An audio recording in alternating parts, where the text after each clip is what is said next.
ZEE5 ಇರುವಾಗ ನೀವು ನಿಮ್ಮ ನೆಚ್ಚಿನ ಶೋಗಳನ್ನ ಎಂದಿಗೂ ಮಿಸ್ ಮಾಡಿಕೊಳ್ಳುವುದಿಲ್ಲ. ಅದು ಸಂಪೂರ್ಣ ಉಚಿತವಾಗಿ.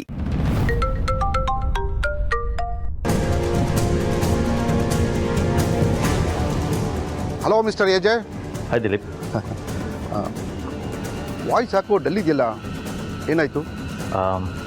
ಆ್ಯಕ್ಚುಲಿ ಒಂದು ಇಂಪಾರ್ಟೆಂಟ್ ವಿಷಯ ನಿಮ್ಮ ಜೊತೆ ಡಿಸ್ಕಸ್ ಮಾಡೋದಿತ್ತು.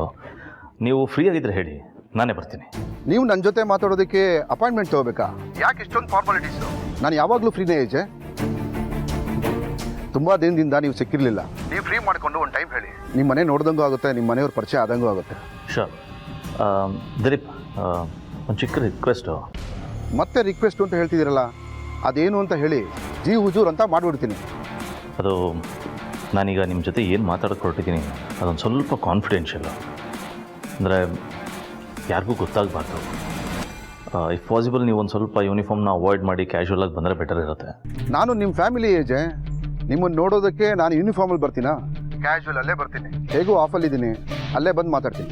Thank you. Okay, bye. ರೀ, ಹೇಳಲಿಲ್ಲ ಏನಾರ ಹೇಳೋದಿತ್ತಾ?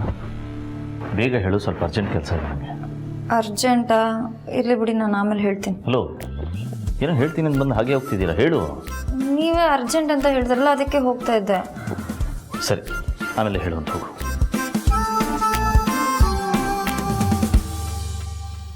ಅದು ಆ್ಯಕ್ಚುಲಿ ಬೆಳೆದಿಂಗ್ಲ ಬಾಳೆ ಬಗ್ಗೆ ಏನೋ ಮಾತಾಡಬೇಕಿತ್ತು, ಅದಕ್ಕೆ ಬಂದೆ. ನೀವೇನೋ ಟೆನ್ಷನ್ ಇದ್ದೀರಾ? ಇರಲಿ ಬಿಡಿ, ನಾನು ಆಮೇಲೆ ಮಾತಾಡ್ತೀನಿ.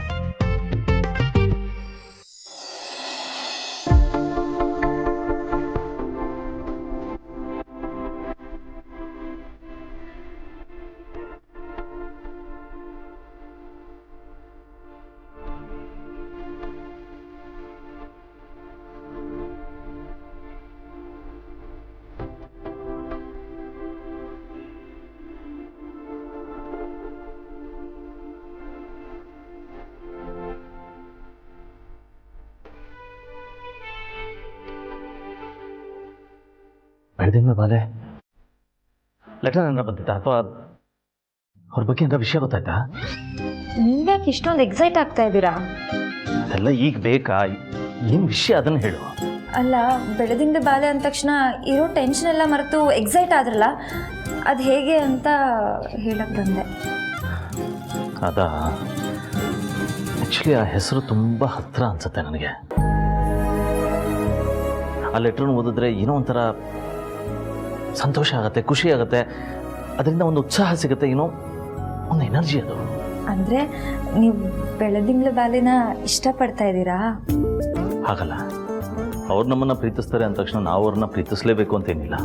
ನನಗಿಷ್ಟ ಆಗೋದು ಆ ಲೆಟರಲ್ಲಿರೋಂಥ ಇಂಟೆನ್ಸ್ ಲೈನ್ಗಳು. ಅಂಥ ಲೈನ್ಗಳು ಸುಮ್ಮನೆ ಬರಲ್ಲ. ಯಾರು ಅತಿಯಾಗಿ ಪ್ರೀತಿಸಿರ್ತಾರೋ ಅಥವಾ ಅತಿಯಾದ ಪ್ರೀತಿನ ಅನುಭವಿಸಿರ್ತಾರೋ ಅವ್ರಿಗೆ ಮಾತ್ರ ಬರೋದಕ್ಕೆ ಸಾಧ್ಯ. ಅದು ನನಗಿಷ್ಟ ಆಗೋದು. ಈ ಲೆಟ್ರಲ್ಲಿರೋ ಲೈನ್ಸ್ಗಳನ್ನ ಓದ್ತಾ ಇದ್ರೆ ನನ್ನ ಹತ್ರ ಹಳೆ ಪ್ರೀತಿ ನೆನಪಾಗತ್ತೆ. ನನ್ನ ನಾನೇ ಕನ್ನಡಿಲಿ ನೋಡ್ಕೊಂಡಾಗತ್ತೆ.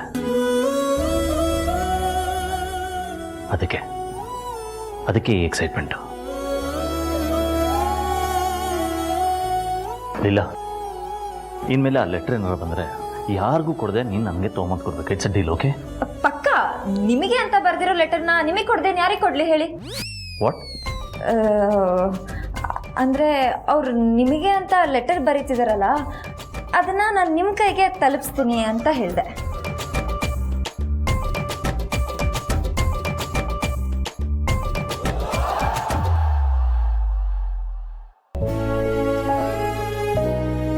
ಅಮ್ಮ, ನಿಂಗೋಸ್ಕರ ಅನ್ನ ಹಾಕೊಂಬಂದಿದ್ದೀನಿ, ತಿನ್ನು. ಒಂದು ತುತ್ತಮ್ಮ. ರೇವತಿ, ನಿಂಗೆ ತುತ್ತಿನ ಬಗ್ಗೆ ಗೊತ್ತಾ? ಪ್ರತಿಯೊಂದು ಮಗುಗೂ ಮೊದಲನೇ ತುತ್ತು ಕೊಡೋದು ತಾಯಿ. ಲೀಲನಿಗೆ ಮೊದಲೇ ತುತ್ತು ನಾನು ಕೊಡದೇ ಇರ್ಬೋದು, ಆದರೆ ಅವ್ರ ಅಮ್ಮ ಸತ್ತ ಮೇಲೆ ಪ್ರತಿಯೊಂದು ತುತ್ತು ನಾನೇ ಕೊಟ್ಟು ಬೆಳೆಸಿದ್ದೀನಿ. ಅಂಥದ್ರಲ್ಲಿ ನನ್ನ ತಲೆಗೆ ಅಂಥ ಕೆಟ್ಟ ಬುದ್ಧಿ ಯಾಕೆ ಬಂತೋ ಅದನ್ನ ನೆನೆಸ್ಕೊಂಡ್ರೇ ನನ್ನ ಮೇಲೆ ನನ್ನ ಕೋಪ ಬರುತ್ತೆ. ಅಮ್ಮ, ಅದೆಲ್ಲ ಮುಗ್ದೋದ ವಿಷಯ. ಅದಾದ್ಮೇಲೆ ಮತ್ತೆ ನೀನು ಅಕ್ಕನ ಹತ್ರ ಮಾತಾಡಿದ್ಯಾ, ಅವಳಿಗೆ ಹೆಲ್ಪ್ ಕೂಡ ಮಾಡಿದ್ಯಾ? ಮತ್ತೆ ಇದ್ದಕ್ಕಿದ್ದಾಗೆ ಯಾಕೆ ನಿಂಗೆ ಈ ಥರ ಬುದ್ಧಿ? ಅದನ್ನೆಲ್ಲ ಭಗವಂತನೇ ಕೊಟ್ಟ ಅನಿಸುತ್ತೆ. ಆಸ್ತಿ ಅಂತಸ್ತು ಹಣ ಅಂತ ಸಿಕ್ಕಾಪಟ್ಟೆ ಆಸೆ ಪಟ್ಬಿಟ್ಲು ನಿಮ್ಮಮ್ಮ. ಸತ್ಮೇಲೆ ಅದನ್ನೆಲ್ಲ ಹೊತ್ಕೊಂಡ ಹೋಗ್ತೀವಿ. 100 ಎಕರೆ ಜಾಗ ಇದ್ರೂ ಅದನ್ನ ಜೇಬಲ್ಲಿ ಇಟ್ಕೊಂಡು ಹೋಗೋದಕ್ಕಾಗಲ್ಲ. ಕೋಟಿಗಟ್ಟಲೆ ದುಡ್ಡಿದ್ರು ಉಡ್ದಾರ ಬಿಚ್ಚಿಟ್ಟು ಮಣ್ಣು ಮಾಡ್ತಾರೆ. ಈ ಸತ್ಯ ಎಲ್ಲ ಗೊತ್ತಿದ್ದು ನಾನು ಯಾಕೆ ಆಸ್ತಿ ಅಂತಸ್ತು ಅಂತ ಆಸೆ ಪಟ್ನೋ ನನಗೆ ಗೊತ್ತಾಗ್ತಾ ಇಲ್ಲ. ಅಮ್ಮ, ನೀನು ಈ ಹಳೆ ಪಿಕ್ಚರ್ ಕ್ಯಾಸೆಟ್ನ ತೆಗೆದು ಸ್ವಲ್ಪ ನಾರ್ಮಲ್ ಆಗಿ ಮಾತಾಡಮ್ಮ. ನಾರ್ಮಲ್ ಆಗಿದ್ದಿದ್ರೆ ನಾನಿವತ್ತು ಈ ಪರಿಸ್ಥಿತಿಲಿ ಇರ್ತಾ ಇದ್ದಿಲ್ಲ ರೇವತಿ. ಒಬ್ಬ ತಾಯಿ ನಾರ್ಮಲ್ ಆಗಿದ್ದಿದ್ರೆ ಮಕ್ಕಳನ್ನ ಚೆನ್ನಾಗೇ ಬೆಳೆಸ್ತಿದ್ವು. ಆದರೆ ನಾನು ಸ್ವಂತ ಮಗಳನ್ನ ಒಂಥರ, ಸೌತಿ ಮಗಳನ್ನ ಒಂಥರ ಬೆಳೆಸ್ಬಿಟ್ಟೆ. ನಾನು ಮಾಡಿರೋ ತಪ್ಪಿಗೆ ಪ್ರಾಯಶ್ಚಿತ್ತ ಆಗಲೇಬೇಕು. ರೇವತಿ, ನಾನು ಊಟ ಮಾಡೋ ಹಾಗಿಲ್ಲ. ದೇವಸ್ಥಾನದಲ್ಲಿ ಕೊಡೋ ಪ್ರಸಾದ ಮಾತ್ರ ನಂಗೆ ಊಟ. ದಯವಿಟ್ಟು ಇದನ್ನು ತಗೊಂಡು ಹೋಗು. ಅನ್ನಕ್ಕೆ ಅವಮಾನ ಮಾಡಬೇಡ. ಅನ್ನ ಬೇಡ ಅಂತ ಹೇಳಿ ಅವಮಾನ ಮಾಡ್ತಿರೋದು ನೀನು. ಒಂದು ತಿನ್ನಮ್ಮ. ರೇವತಿ, ನಾನು ಜೀವ ಹೋದರೂ ಈ ವ್ರತನ ಮಾತ್ರ ಮುರಿಯೋದಿಲ್ಲ. ದಯವಿಟ್ಟು ತಗೊಂಡು ಹೋಗು. ಇಷ್ಟು ದಿನ ನಿಮ್ಮಮ್ಮ ಕಾಮ, ಕ್ರೋಧ, ಲೋಭ, ಮೋಹ, ಮದ, ಮತ್ಸರ ಅನ್ನೋ ಹರಿಷಡ್ವರ್ಗಗಳನ್ನ ತುಂಬಿಕೊಂಡು ತುಳುಕ್ತಿದ್ಲು. ಆದರೆ ಈಗ ಪರಿಶುದ್ಧ ಆಗ್ತಾ ಇದ್ದಾಳೆ. ಅಮ್ಮ, ನಂಗೆ ಯಾವುದೋ ಗುರೂಜಿ ಪ್ರವಚನ ಕೇಳ್ದಂಗೆ ಆಗ್ತಿದೆ. ಪ್ಲೀಸ್ ನಮ್ಮ ಅಮ್ಮನ ಥರ ಮಾತಾಡು. ನಿಂಗೆ ಕೈ ಮುಗಿತೀನಿ.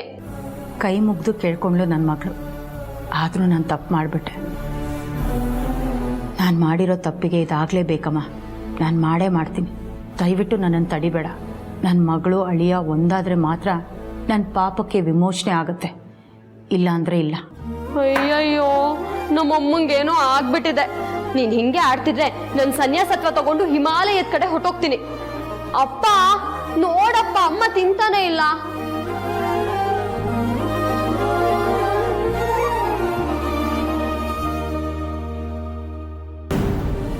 ಏನು ಹೇಳ್ತಿದೀಯಮ್ಮ ನೀನು? ಮೇಡಮ್, ನೀವು ಸರಿಯಾಗಿ ನೋಡಿದ್ದೀರಾ ತಾನೆ? ಅಥವಾ ಮಿಸ್ಅಂಡರ್ಸ್ಟ್ಯಾಂಡಿಂಗ್ ಏನಾದರೂ ಆಗಿದೆಯಾ ಮೇಡಮ್? ಮಿಸ್ಅಂಡರ್ಸ್ಟ್ಯಾಂಡ್ ಮಾಡ್ಕೊಳ್ಳೋಕೆ ನಾನೇನು ಚಿಕ್ಕ ಹುಡುಗಿನ ರೂಪ? ನಾನು ಕಣ್ಣಾರೆ ನೋಡಿದ್ದೀನಿ. ಅಂತರ ಅವರು ಎಷ್ಟು ಗಾಬರಿನಲ್ಲಿ ಫೋನ್ ಇಟ್ರು ಗೊತ್ತಾ? ಇದರ ಅರ್ಥ ಏನಿರ್ಬೋದು? ಮೋಸ್ಟ್ಲಿ ನಮಗೆ ಗೊತ್ತಾಗಬಾರ್ದು ಅನ್ನೋ ವಿಷಯ ಆ ಮೊಬೈಲಲ್ಲಿ ಇದೆ ಅನ್ಸುತ್ತೆ. ಅದಕ್ಕೆ ನಮಗೆ ಕಾಣ್ದಿರೋ ಹಾಗೆ ಅವಾಯ್ಡ್ ಮಾಡ್ತಿದ್ದಾರೆ ಅನ್ಸುತ್ತೆ. ಲಕ್ಷ್ಮಿ, ಯಾಕೆ ಅಂತರಾಕನ್ ಬಗ್ಗೆ ಈ ತರ ಎಲ್ಲ ಯೋಚನೆ ಮಾಡ್ತಿದ್ಯಾ? ಇದು ತಪ್ಪಲ್ವಾ? ಯಾವ್ದು ಮೇಡಮ್ ತಪ್ಪು? ಅಂತರ ಮೇಡಮ್ ನೀವು ನೋಡಿದ್ದೀರಾ ಅಥವಾ ಲಕ್ಷ್ಮಿ ಮೇಡಮ್ ನೋಡಿದಾರಾ? ಇಲ್ಲ. ಈ ಮನೆಯಲ್ಲಿ ಅಜ್ಜಿನ್ ಬಿಟ್ರೆ ಅಂತರ ಮೇಡಮ್ನ ಮೊದಲಿಂದ ನೋಡಿರೋನು ನಾನು. ಏಜ್ ಸರ್ ಮತ್ತೆ ಅಂತರ ಮೇಡಮ್ ಈ ಮನೆ ತಗೊಳ್ಬೇಕು ಅಂತ ಬಂದಾಗ ಈ ಮನೆ ವಾಚ್ಮ್ಯಾನ್ ಆಗಿದ್ದು ನಮ್ಮ ಅಪ್ಪ. ಅವ್ರು ಕೇಳ್ಕೊಂಡ್ರು ಅಂತ ನನ್ನನ್ನು ಈ ಮನೆ ಕರೆಸಿದ್ದು ಅಂತರ ಮೇಡಮ್. ಅವರು ಎಲ್ಲರ ಜೊತೆ ಹೇಗಿದ್ರು ಅಂತ ಅಜ್ಜಿನ ಕೇಳಿ. ಆದ್ರೆ ಇವಾಗ ಇವರೇ ಅಂತರ ಮೇಡಮ್ ಅನ್ನೋ ಡೌಟ್ ಶುರುವಾಗಿದ್ದು ಇವಾಗಿಂದಲ್ಲ, ಅವ್ರ ಬಿಹೇವ್ ನೋಡಿದಾಗಿಂದನೇ ಶುರುವಾಗಿದೆ. ಹೌದಪ್ಪ, ಕರೆಕ್ಟಾಗಿ ಹೇಳ್ದೆ ವಿಶ್ವರೂಪ್. ZEE5 ಆಪ್ ಡೌನ್ಲೋಡ್ ಮಾಡಿ ಎಲ್ಲಾ ಸಂಚಿಕೆಗಳನ್ನು ಸಂಪೂರ್ಣ ಉಚಿತವಾಗಿ ನೋಡಿ.